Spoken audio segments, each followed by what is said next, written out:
Apalagi ada orang yang tidak takut dengan yang haram dan yang syubhat, bukan orang beriman. Apa tak lagi orang yang mengingkari keharaman dan kesyubhatan sesuatu.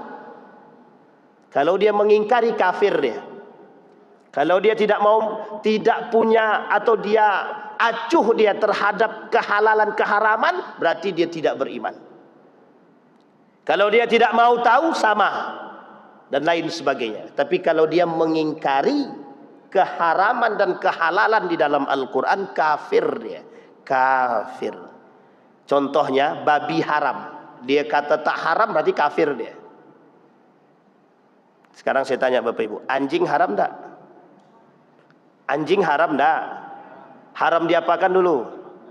Dimakan. Kalau dipelihara boleh enggak?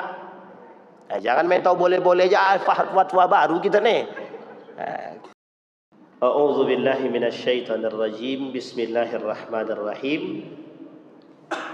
Assalamualaikum warahmatullahi wabarakatuh.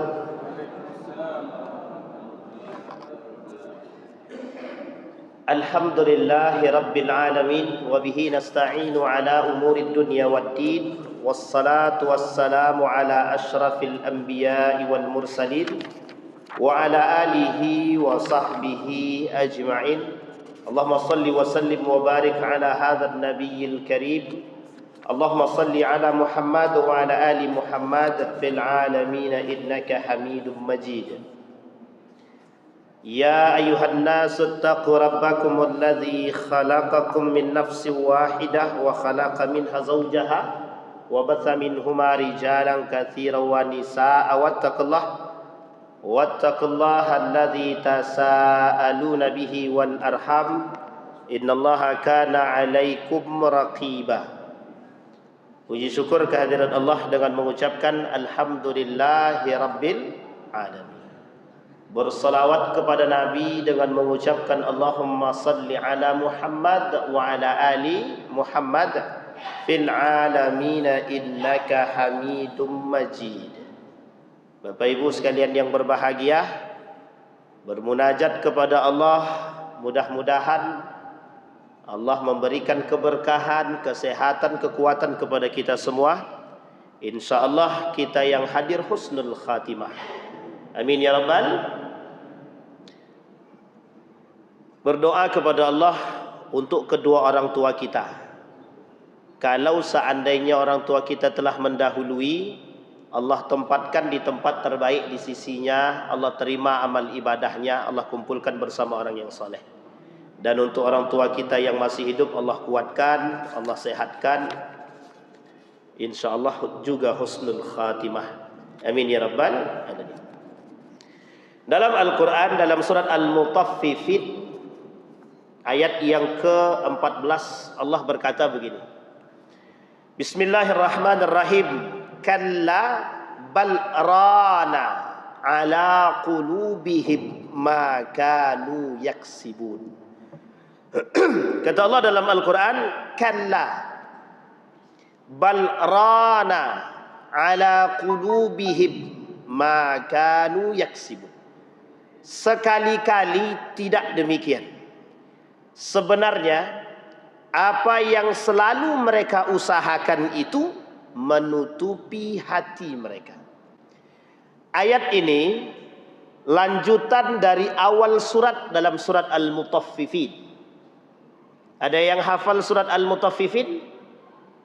Ibu-ibu ada yang hafal? Bagaimana surat Al-Mutaffifin bunyinya? Bang, bacain surat Al-Mutaffifin. Wailul lil mutaffifin alladzina idzaktalu 'alan nasi yastawfun.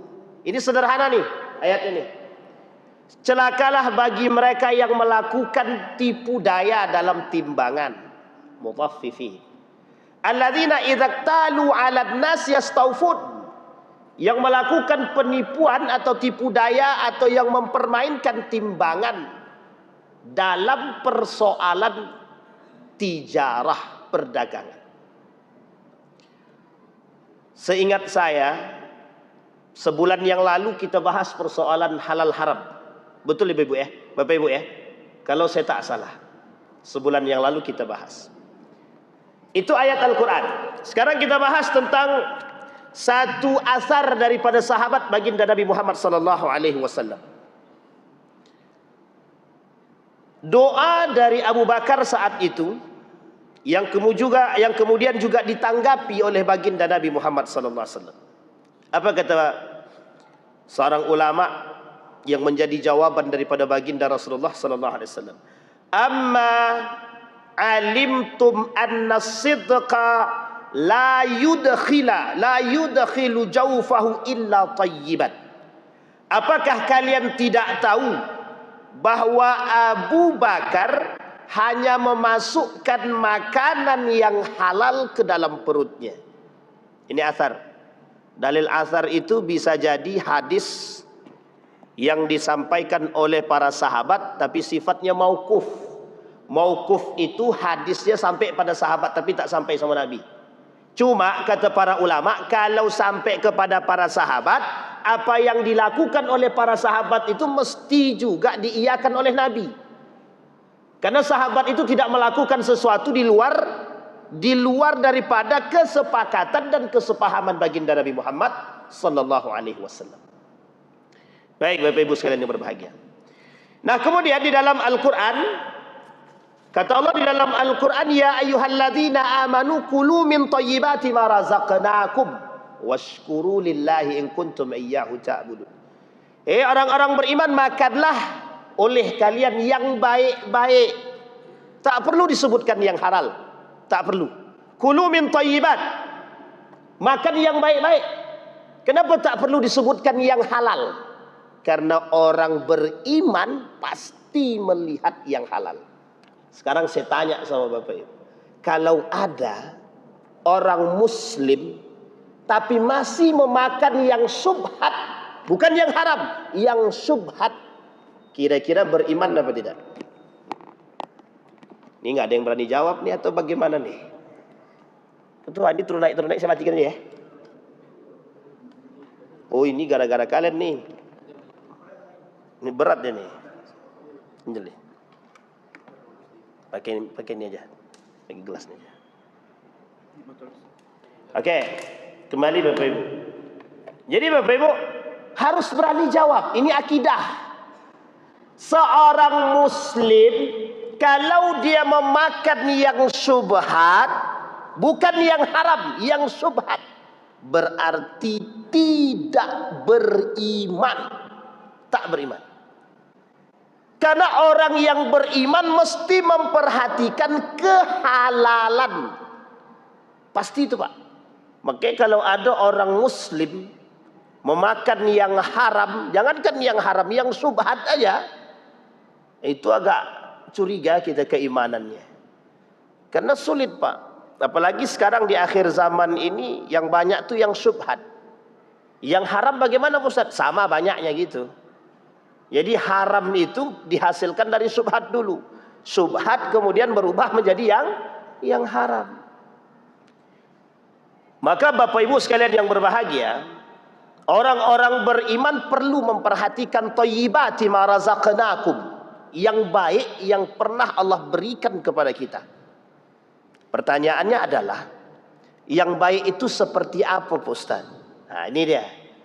Maka Bapak Ibu, saya berbicara dalam konteks baik, bukan berbicara dalam konteks halal. Kalau berbicara dalam konteks halal, kita masukkan poin ini dalam makanan terlebih dahulu. Starbucks itu halal. Domino's Pizza itu halal. Pizza Hut halal. KFC halal. Bapak Ibu tahu ayam broiler kan?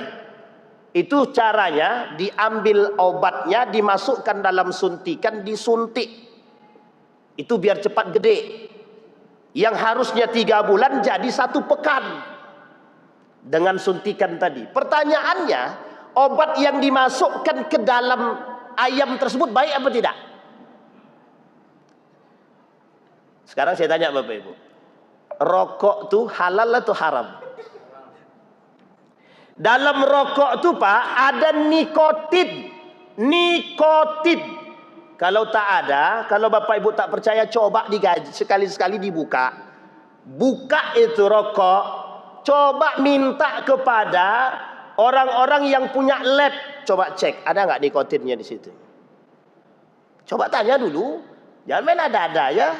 Tengok dulu, biar kita ini membuktikan sendiri. Nah sekarang saya tanya Bapak Ibu, apa hukum rokok? Ada yang berani menghalalkan, ada yang berani mengharamkan. Kalau Muhammadiyah haram deh, meskipun masih ada juga yang ngerokok tuh. Kalau NU makruh dia, makruh itu. Sekarang pertanyaannya, kalau teman-teman yang bermadhabkan Imam Ahmad bin Hanbal haram, kata mereka min husni islamil mar'i tarkuhu la ya'nihi, perbuatan yang tidak bermanfaat bukan bagian daripada orang-orang yang beriman. Memang benar juga itu. Nah, ini kalau bahas rokok nanti ujung-ujungnya kalau rokok tutup Ustaz, mau Ustaz menggaji orang-orang karyawannya itu. Nah, begitu dia bahasannya itu. Jadi karena memang begitu tolak ukurnya. Yang menjadikan rokok itu berfatwa menjadi makruh itu apa gitu. Tapi kita kembalikan poin itu. Nah sekarang kita kembalikan Bapak Ibu. Mengapa Allah mengatakan dalam Al-Quran orang-orang beriman itu langsung kulu min thayyibat, langsung makan yang baik-baik. Ini kalau kita bicara makruh Bu, Bapak Ibu ya, jengkol makruh, bawang putih makruh, bawang merah makruh, petai apa tak lagi. Itu Ustaz tergantung aja Ustaz. Kalau yang tak suka haram, yang suka halal kata dia. Tidak bisa Pak, hukum tak bisa dimainkan begitu, tak bisa. Coba bayangkan, yang membuat jengkol itu makruh apa? Hanya karena orang tak suka bau jengkol kemudian busuk, selesai. Pertanyaannya adalah, ada nggak MUI mengeluarkan label halal untuk jengkol? Tidak ada kan? Apakah makruh itu haram atau tidak? Belum tentu. Maka poin pentingnya di sini, seperti Starbucks itu Starbucks itu Bapak Ibu teruji. Halalnya ada, tapi tak baik sama sekali. Apa tak lagi ditambah sekarang dia ikut campur dalam urusan yang mendanai Israel, selesai urusan. Memang itu produk dia haram kita buat. Meskipun label MUI masih ada, label halal masih ada, tapi haram itu sudah diharamkan oleh MUI itu. Bisa dipahami Bapak Ibu ya? Jadi ada makanan-makanan yang kita konsumsi sekarang itu tidak baik tapi berlabelkan halal. Nah, contoh makanan-makanan yang sifatnya sasetan. Itu boleh tanyalah sama dokter itu. Pak dokter, Bu dokter, makanan sasetan ini sehat enggak? Tidak sehat. Bahkan ada makanan marshmallow itu yang terindikasi yang ada campuran minyak babi yang dikonsumsi oleh umat muslim. Saya pernah sampaikan di sini, kalau tak salah ya di sini itu. Ada sekitar 160 lebih seekor babi menghasilkan 160 produk. Itu babi. 160 produk. Termasuk peluru yang dihasilkan dari tulang babi. Nah, coba bayangkan itu. Jadi serius itu babi itu. Jadi banyak makanan-makanan yang sekarang ini yang diberikan kepada umat muslim itu yang terindikasi dengan minyak babi sebagai penyedap rasa. Satu. Yang kedua, apakah makanan-makanan yang ada campurannya kimia sebagai bahan pengawetnya baik apa tidak baik? Tidak baik, tapi ada label halalnya. Ada. Semua makanan sasetan yang kita temukan yang ada diperjualbelikan di supermarket, Indomaret, Alfamart dan mat-mat yang lain itu ada label halalnya. Pertanyaannya kembali, baik apa tak baik? Kita ambil contoh Yupi, makanan anak-anak yang saat ini disukai oleh anak-anak. Tapi ternyata Pak, kami tanya kepada dokter, baik enggak makanan seperti ini? Ini enggak baik sama sekali Pak Ustaz, sama sekali tidak ada baiknya.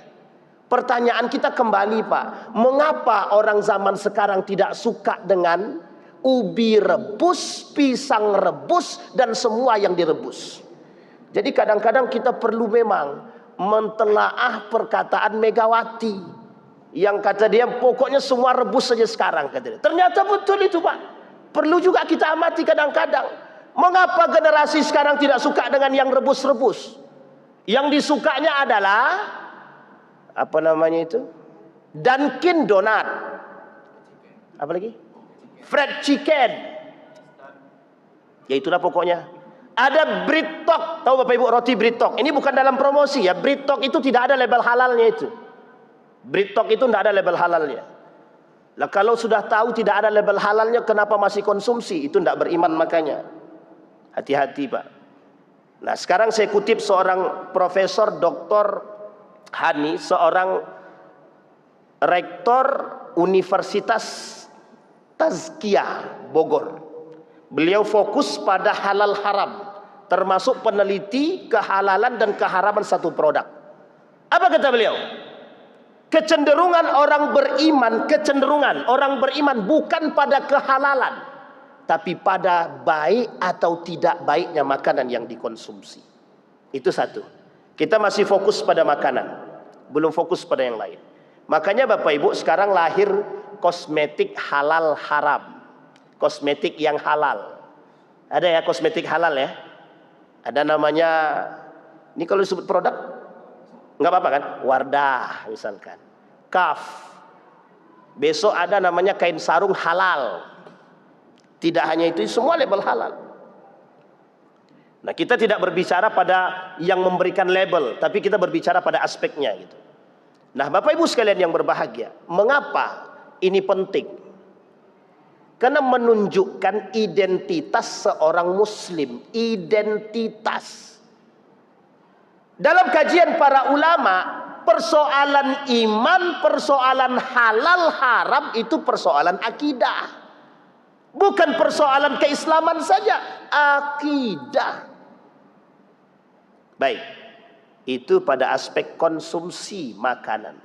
Makanya Bapak Ibu mohon maaf, bagi seorang mukmin wajib memperhatikan kehalalan yang dia makan, wajib. Makanya bahasa Nabi dalam hadisnya, talabul halal faridatun ala kulli muslimin. Mencari yang halal bagi seorang muslim wajib.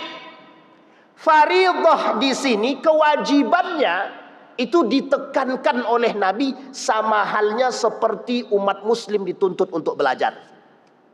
Talabul ilmi faridatun ala kulli muslimin wa muslimatin. Kalimat faridah itu kewajiban yang ditekankan, tidak ada kompromi. Berarti kami ini harus menuntut ilmu wajib. Tidak ada kompromi, tidak.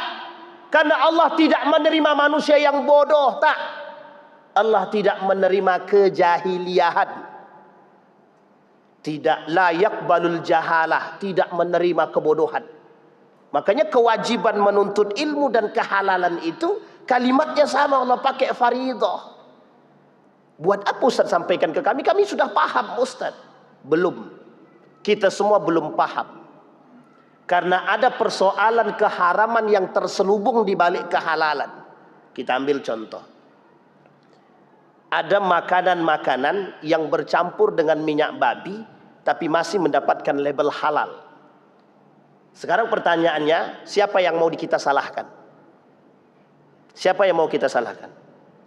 Yang perlu kita salahkan pertama diri kita sendiri yang tidak mengerti. Yang kedua lembaga. Dulu ada namanya kuaci, terindikasi minyak babi.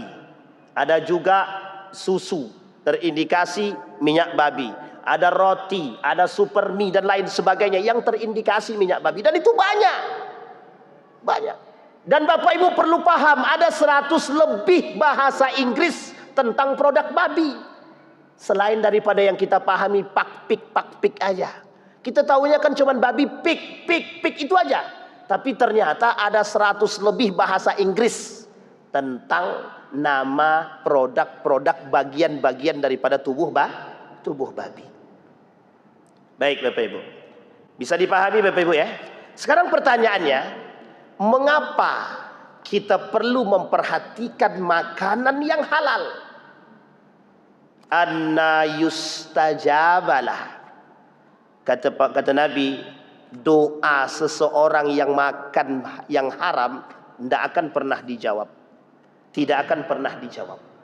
Pengharapan seperti apapun yang dia lakukan sejauh dalam mulut dia, di dalam jaufihi, di dalam mulutnya masih dia makan yang haram, tak akan pernah Allah jawab. Satu.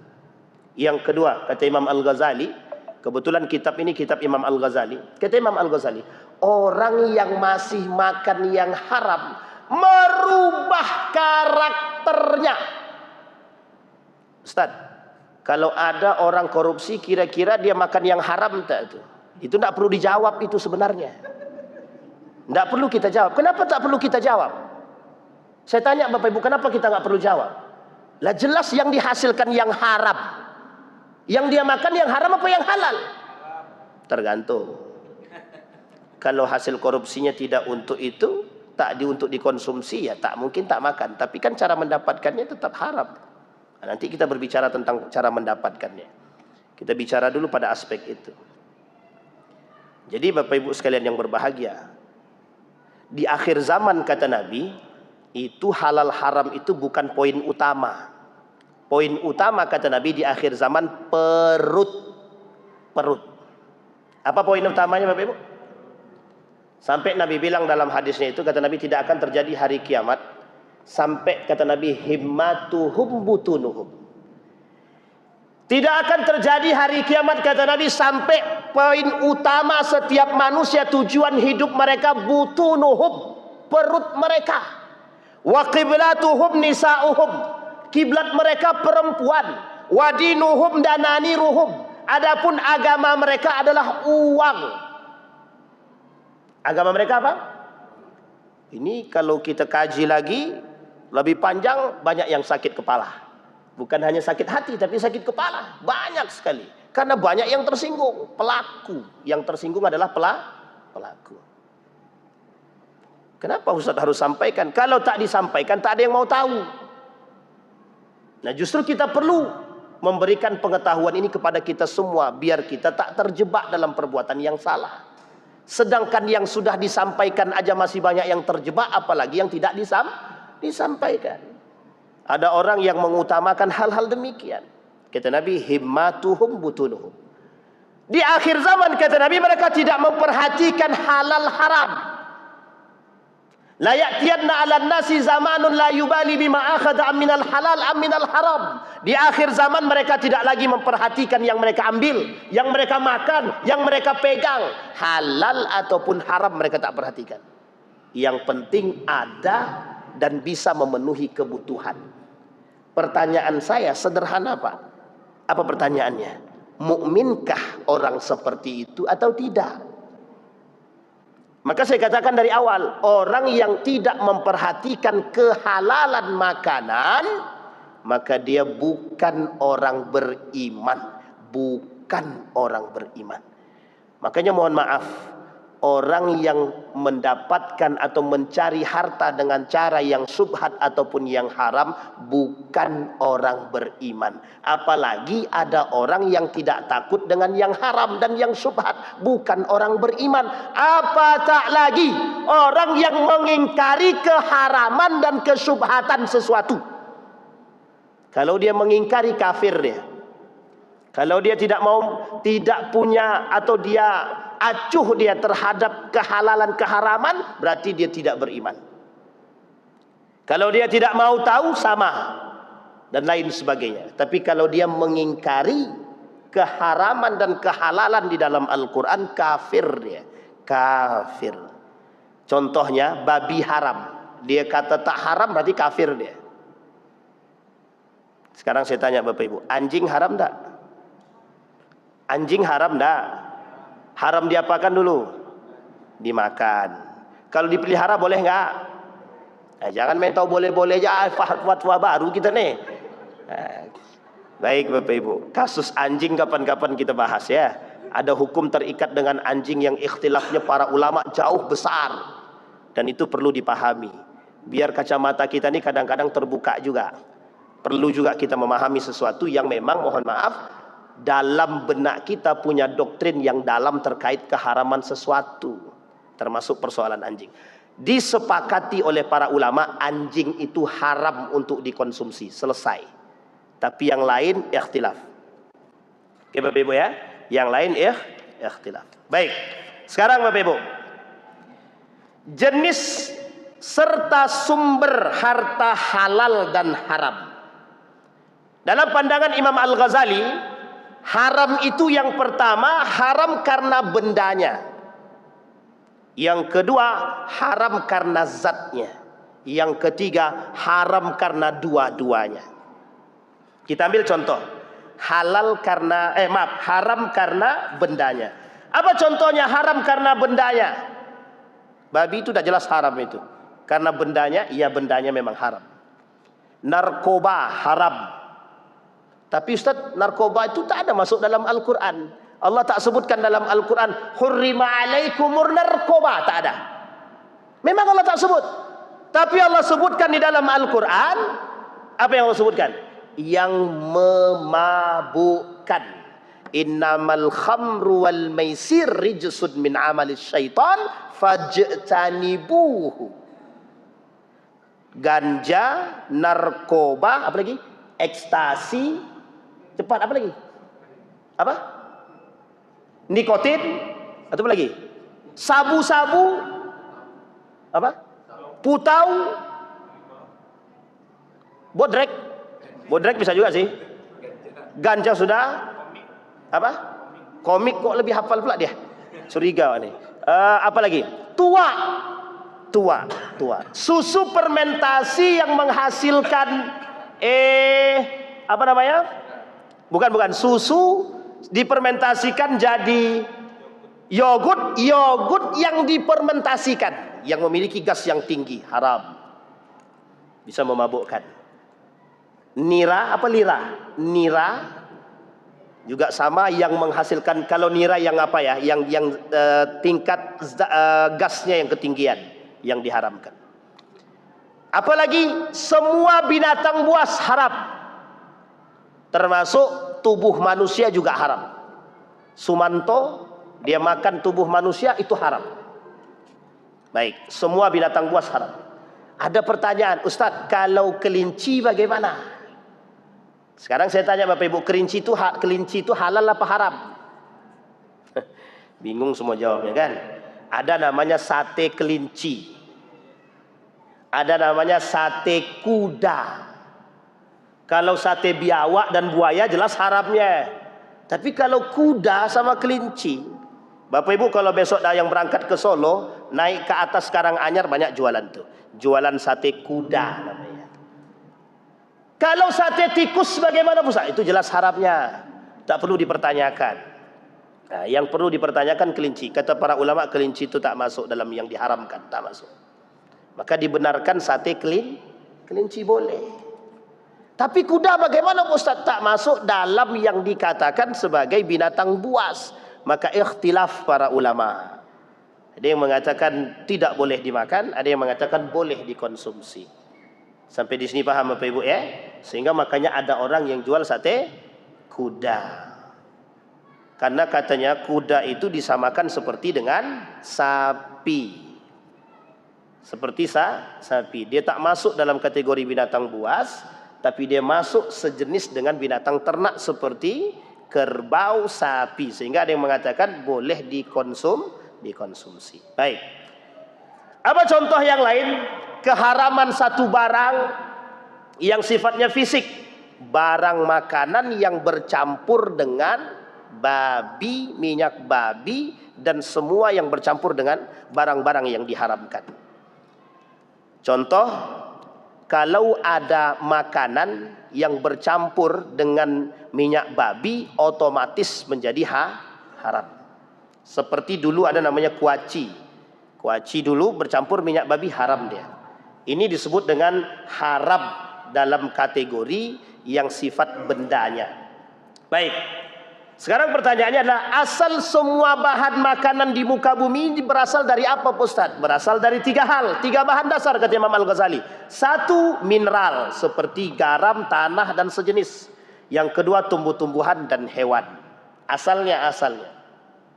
Tapi bisa menjadi perhatian keharaman jika muncul dalil yang mengharamkan. Tapi kalau tak ada dalil yang mengharamkan, bagaimana, Ustaz?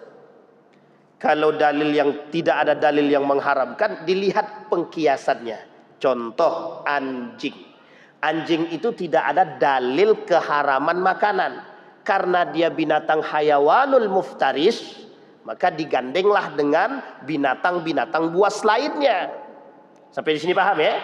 Maka otomatis serigala, anjing dan sejenis itu dikaitkan dengan hayawanul muftaris. Makanya babi juga sama. Kalau babi kan disebutkan langsung dalam Al-Quran. Khinzir itu haram, jelas. Baik. Lah kalau minuman bagaimana, Ustaz? Sudah kita sebutkan alkohol. Nama-namanya ya carilah, banyak itu Pak. Saya pun tak hafal juga. Ada kalau saya tahu cuma 2 saja. Cuma 3. Whisky, kamput, bir bintang. Selain dari itu saya tidak tahu. Sekarang ada minuman bir tanpa bintang. Bir bintang tanpa alkohol. Nah, yang menjadi perdebatan para ulama lagi adalah apakah yang menyebabkan keharaman itu adalah alkohol atau non alkoholnya. Jadi kalau bir bintang tanpa alkohol kira-kira halal apa haram? Itu diperdebatkan kembali oleh para ulama. Dan alkohol itu sendiri Bapak Ibu ada macam-macam keperuntukannya. Ada alkohol yang dicampur untuk minuman. Ada yang alkohol dipakai untuk obat-obatan. Ada alkohol yang dipakai untuk minyak wangi. Dan ulama berbeda pendapat pada hal-hal tersebut. Kita ambil contoh, alkohol yang dicampurkan pada minuman haram. Oke, alkohol yang dicampurkan pada minuman haram. Sekarang ada alkohol yang digunakan atau dipakai untuk membersihkan alat kesehatan. Kira-kira hukumnya apa? Mubahun, dibenarkan oleh para ulama. Terus bagaimana dengan alkohol yang dipakai untuk minyak wangi? Nah, di sini ulama ikhtilaf, terjadi perbedaan pendapat. Maka Bapak Ibu kata Yusuf Al-Qardawi, kalau alkohol yang dipakai tidak sampai 0,5 atau batas akhirnya 0,5, maka boleh dipakai untuk sholat. Tapi kalau sudah lebih tinggi alkoholnya, maka nggak boleh pakai untuk sholat. Nah, ini poin penting. Sekarang saya tanya Bapak Ibu, yang tadi pakai alkohol, yang pakai minyak wangi yang ada alkoholnya untuk sholat siapa? Adakah? Sudah dicek atau belum? Nah, dan ini ikhtilaf. Makanya sebagian ulama mengatakan seperti Yusuf Al-Qardawi, kalau alkohol yang bercampur dengan minyak itu tergantung pada kadar tingkat alkoholnya. Kalau alkoholnya rendah dalam batas standar pemakaiannya, maka dibenarkan. Karena Bapak Ibu mohon maaf, alkohol ini dalam poinnya minyak wangi itu bersandar pada apa? Pada pekerjaan. Bagaimana orang yang jual minyak wangi yang ada alkoholnya, haram apa tak haram? Kalau alkohol dihakimi haram, maka penjual minyak wangi haram. Kalau disandarkan kepada keharaman, makanya ikhtilaf para ulama. Bisa dipahami Bapak Ibu ya? Pada poin ini, yang lain tetap keharaman, yang lain tetap. Baik. Sekarang Bapak Ibu, barang yang dihasilkan, cara menghasilkan barang dengan cara yang halal atau yang haram. Kita tak bicara pada yang halal, tapi kita bicara pada yang haram. Cara-cara menghasilkan pendapatan dengan cara yang haram. 1, pemaksaan. Sekarang saya tanya Bapak Ibu, ada ndak orang jualan yang memaksa untuk kita membeli? Kalau ada orang jualan barang, dia paksa kita untuk membeli, yang dia dapat haram. Yang dia dapat haram. Yang kedua, menipu. Saya coba angkat yang jualan. Kalau ada orang yang jualan, yang menutupi, dia tutupi keburukan barang produk yang dia jual, maka dia menipu. Hukumnya haram. Hukumnya apa Bapak Ibu? Al-aslu fil muamalah al-ibaha. hatta dallat dalil ala ibahatiha, ala tahrimiha. Hukum asal muamalah itu mubah sampai ada dalil yang membolehkan. Pertanyaannya, apa saja yang dibolehkan? Persoalan muamalah ini Bapak Ibu bisa menjadi haram dalam 4 aspek.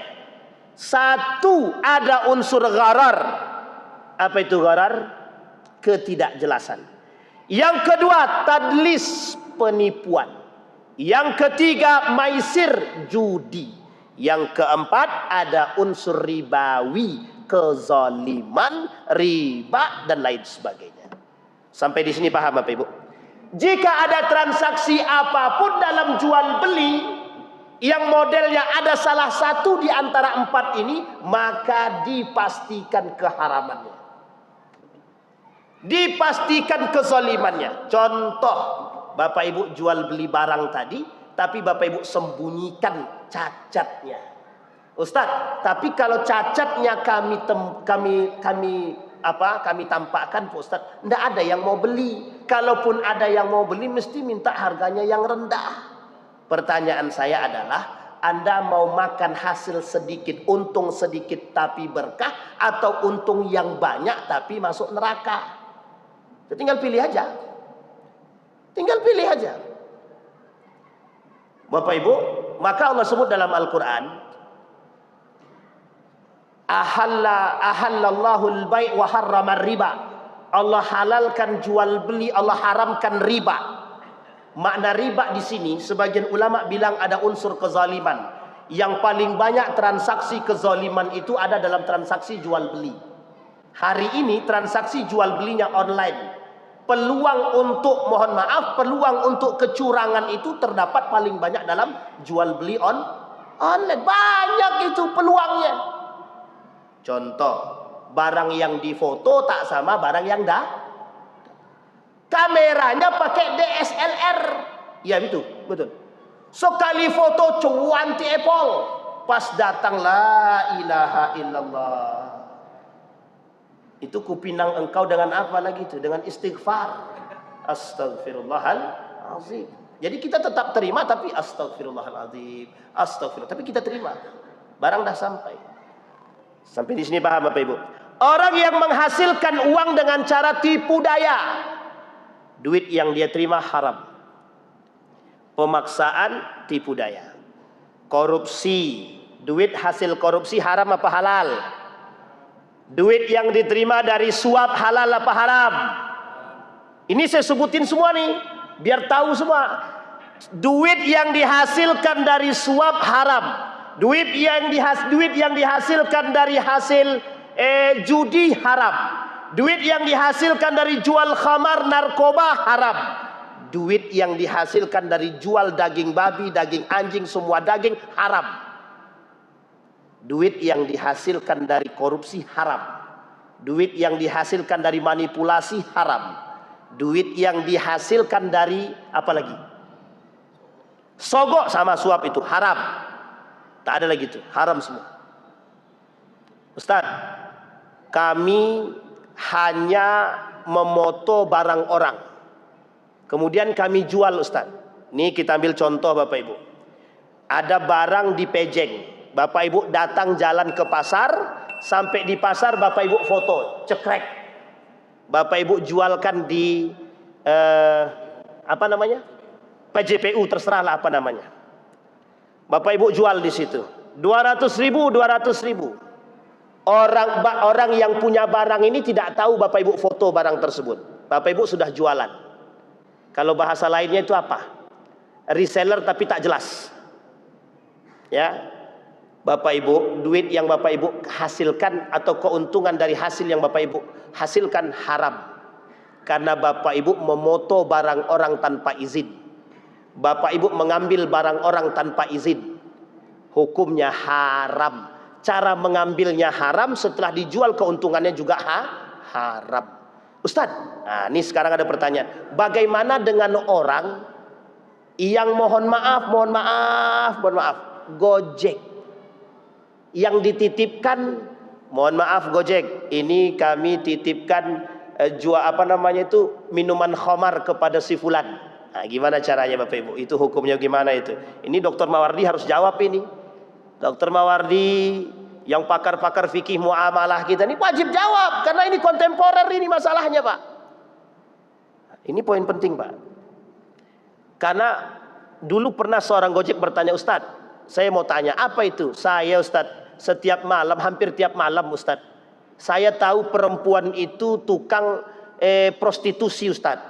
Cuma dia titipkan sama saya, dia selalu beli makanan lewat saya Ustadz. Nah duit yang saya terima itu duit hasil prostitusi Ustadz. Gimana itu Ustadz? Yang bisa jawab silahkan, boleh pulang duluan. Bapak Ibu, kalau kita tahu keharaman barang itu dan kita tahu pelakunya itu adalah pelaku perbuatan yang haram, maka lebih baik kita tolak dan tidak kita terima. Itu lebih baik. Tapi Pak Ustadz, kalau kami tolak Pak Ustadz, rating kami langsung turun Pak Ustadz, merusak pekerjaan kami. Maka bertaubatlah kepada Allah. Bertaubatlah. Kata Imam Malik, kalau sudah berkaitan dengan hajat tak ada masalah. Tapi kalau kita masih dalam kondisi kelapangan, maka tolaklah. Contoh, di samping rumah prostitusi ada jualan makanan. Sementara ibu yang jual makanan itu tahu kalau perempuan ini adalah pelaku prostitusi. Selesai itu duit yang dihasilkan ibu tuh tahu, dan dia beli makan di warung ibu tuh bagaimana Pak Ustaz? Saya bilang kalau ibu mau mengikhlaskan, lebih baik ibu bagi. Biar yang masuk ke perut dia itu bukan yang haram semua. Paling tidak ada yang halal dari hasil sedekah ibu, saya bilang. Tapi kalau seandainya dia beli dan kita tahu, kita terima, kita yang terlibat dalam keharaman itu. Terlibat dalam Bapak Ibu, yang ingin saya sampaikan, tak bisa bercampur yang halal dengan yang haram, tak bisa. Dan jangan dicampur, tak bisa. Tadi siang ada yang bertanya begini, Ustadz, kami kan pensiunan, gaji kami ini masuk ke bank konvensional. Pas kami narik gaji, di situ tertulis Ustadz, gaji sekian, bunga sekian, kemudian pajak sekian. Kita tahu tuh Ustadz ada bunganya di situ. Sekarang saya tanya, bunga itu hukumnya apa? Majelis Ulama Indonesia mengatakan haram. Bunga bank itu haram. Itu MUI yang bilang. Dan disepakati oleh ulama-ulama sebagian besar keharaman daripada bunga bank. Kami sedekahkan kepada anak yatim Pak Ustadz. Bagaimana pandangan Pak Ustadz? Saya jawab, ibu mau tidak makan yang haram? Tidak mau Ustadz. Lah kalau anda tidak mau makan yang haram, kok dikasih ke orang suruh makan yang haram? Itu kan kacau itu. Makanya Bapak Ibu, kata para ulama, duit yang dihasilkan dari yang haram jangan digunakan untuk urusan keagamaan. Nah, nanti kita bahas di poin selanjutnya itu Bapak Ibu, duit hasil pemberian pemerintah. Nah ini tapi bahaya juga nih. Kapan-kapan kita bahas Bapak Ibu ya. Sampai di sini dulu. 3 poin menghasilkan pendapatan. 1 memaksa, menipu, yang kemudian yang ketiga itu dengan cara yang tidak baik. Insya Allah kita lanjutkan di pertemuan yang akan datang. Mudah-mudahan apa yang kita sampaikan ini menjadi pengingat dan keberhati-hatian kita dalam menerima. Sebelum saya tutup, ada yang namanya Nusaibah binti Ka'ab, perempuan pejuang sejati, sebagai seorang wanita yang Nabi sebut dalam hadisnya sebagai satu perempuan ibarat 1000 laki-laki. Kita cari tahu siapa Nusaibah ini. Ternyata tidak sedikit pun yang haram yang masuk ke dalam mulutnya. Artinya kalau kita mau menghasilkan pejuang, orang-orang yang berakhlak mulia, jangan coba-coba memasukkan yang haram dalam mulutnya. Maka kalau yang masuk yang haram, orang yang tadi berakhlak baik, maka akan jadi akhlaknya hancur lebur. Jadi jangan sampai kita merusak. Abu Bakar tak pernah memasukkan ke dalam mulutnya yang haram. Bahkan yang syubhat pun tak pernah.